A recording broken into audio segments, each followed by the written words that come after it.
ये चैनल केवल मनोरंजन के लिए है। हम किसी भी तरह के अंधश्रद्धा को बढ़ावा नहीं देते। रात की घनी अंधेरी में जब हवा में एक अजीब सी सनसनी फैली थी, राजन दौड़ा हुआ घर लौटा। वो दरवाजा जोर से बंद करता है। उसके चेहरे पर पसीना था, आंखें डरी हुई और हाथ कांप रहे थे। क्या वो किसी मुसीबत में फंस गया था? अब ये क्या नया कांड करके आया है तू? फिर से पुलिस पीछे पड़ गई है क्या? हर हफ्ते यही नौटंकी। कब सुधरेगा नालायक? जिनकी बीवी जिंदा नहीं होती ना, वो रात को सोया करते हैं। आप भी चुपचाप सो जाइए और बाकी काम हम पर छोड़ दीजिए। पिताजी का चेहरा एक पल को नरम पड़ता है। उनकी आंखों में आंसू चमकते हैं।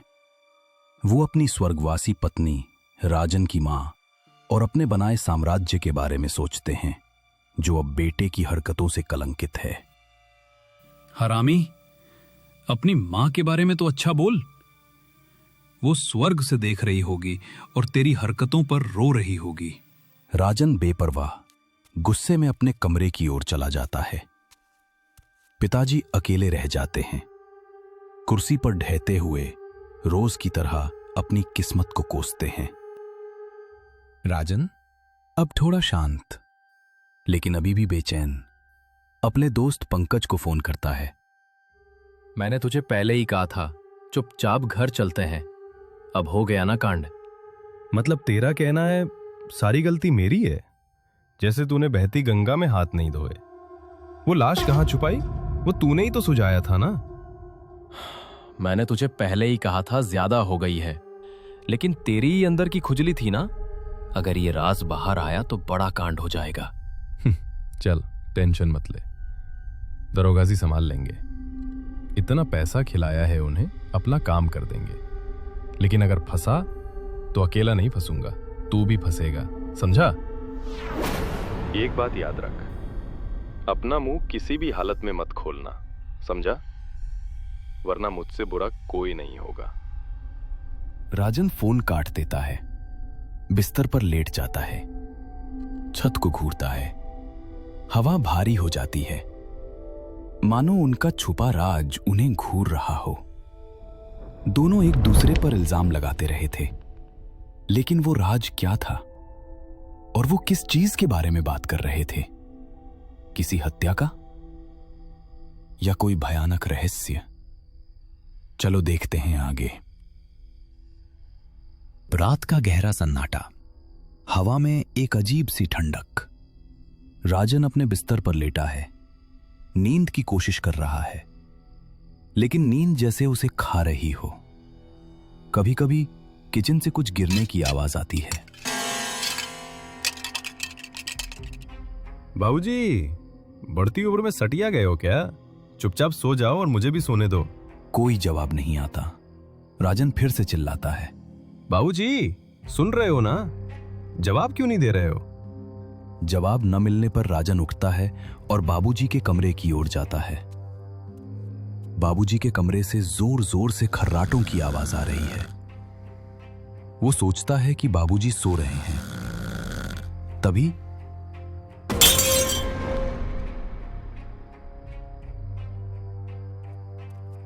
वो किचन में जाता है और देखता है कि खिड़की का कांच टूटा हुआ है और एक लोटा नीचे गिरा पड़ा है।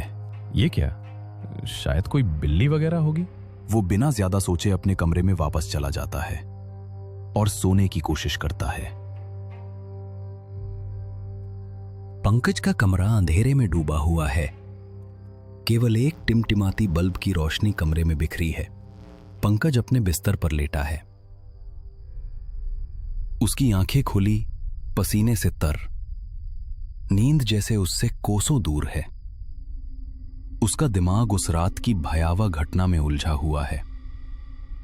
वो सोचता है, क्या जो हुआ वो सही था या कोई गलती हो गई? ये सब गलत था। कुछ तो गड़बड़ है। वो हमें नहीं छोड़ेगी। उसकी नजर छत पर लगे पंखे पर पड़ती है। पंखा धीरे धीरे घूम रहा है, लेकिन उसकी आवाज असामान्य है। एक अजीब सी खो रही हो।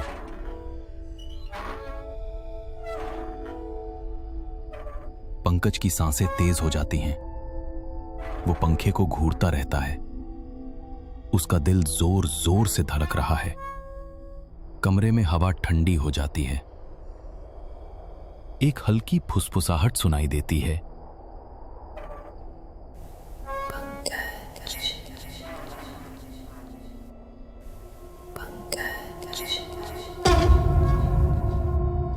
कौन है?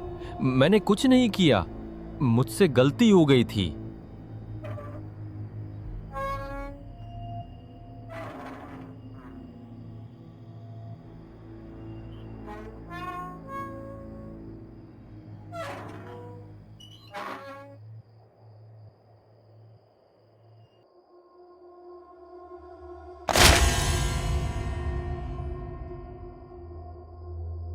खून की छींटें दीवारों पर बिखर जाती हैं। पंकज की सांसें थम जाती हैं। अब बारी राजन की है।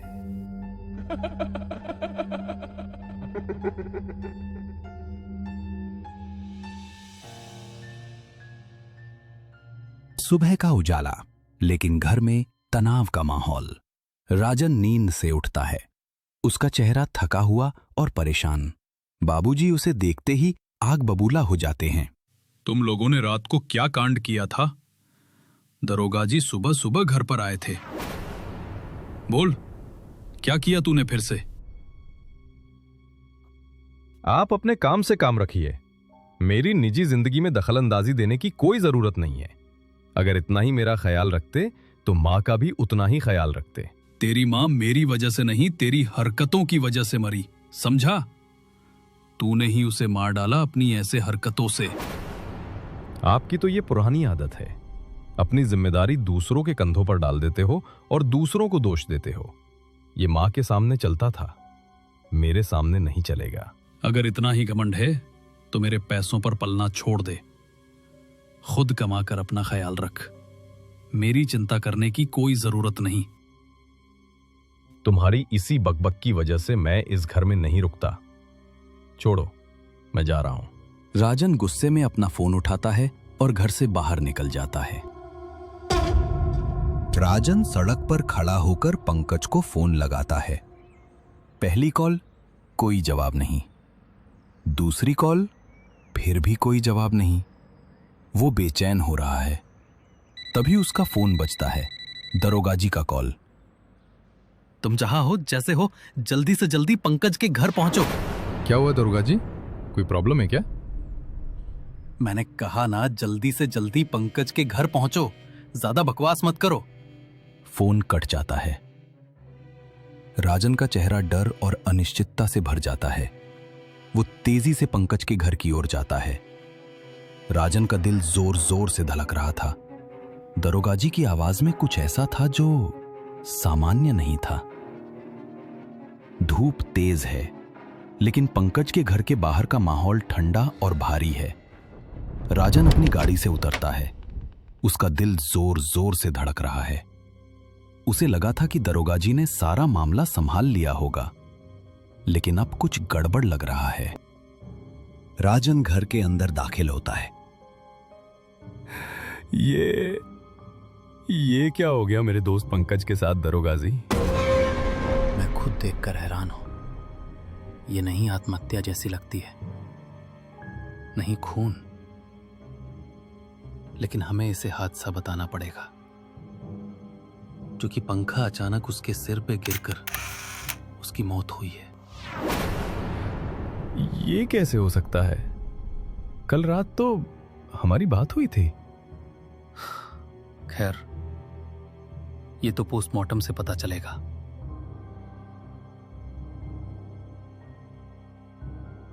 दरोगा जी, आपने उस रात का मामला संभाल लिया है ना? उसका टेंशन मत ले। आज पंकज पर ध्यान दे। हमें पता करना है कि ये कैसे हुआ। राजन पूरा दिन पंकज के क्रियाकर्म में व्यस्त रहता है और थका हारा घर लौटता है। वो अपने बिस्तर पर जाता है। रात गहरी और डरावनी है। राजन बेचैन है। लेकिन जैसे ही वो सोने की कोशिश करता है, तभी किचन से बर्तन गिरने की आवाज फिर से आती है। वो उठता है और चिल्लाता है। ये बाबूजी बुढ़ापे में सटिया गए हैं, रात रात को कुछ न कुछ फेंकते रहते हैं। वो सो जाता है। तभी उसके कानों में एक फुसफुसाहट सुनाई देती है।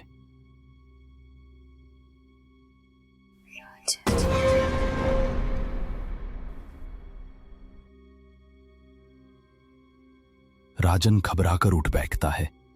उसका चेहरा सफेद पड़ जाता है। कौन है? सामने आओ।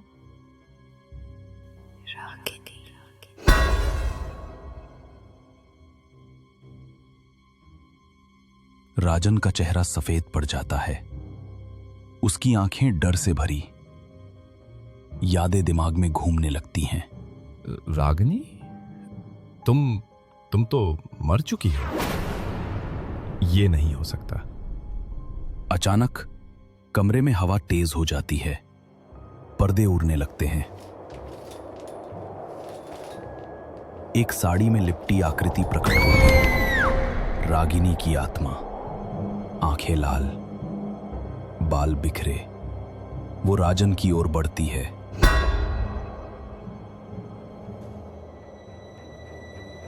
याद आया कुछ? तुम्हें क्या लगा कि तुम बच पाओगे? मतलब? जो हाल पंकज का हुआ वो तुम्हारा भी होगा। तुम जैसे हैवानों को यही सजा मिलनी चाहिए। तुमने मेरी जिंदगी बर्बाद की, मेरी इज्जत लूटी, और अब सोचते हो कि बच जाओगे। ये मेरी गलती नहीं थी। पंकज ने ही मुझे कहा था। वो सब उसी का प्लान था।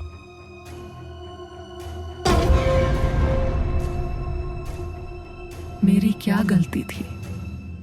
बोलो, मैंने क्या किया था जो तुम दोनों ने मुझे मार डाला? माफ कर दो।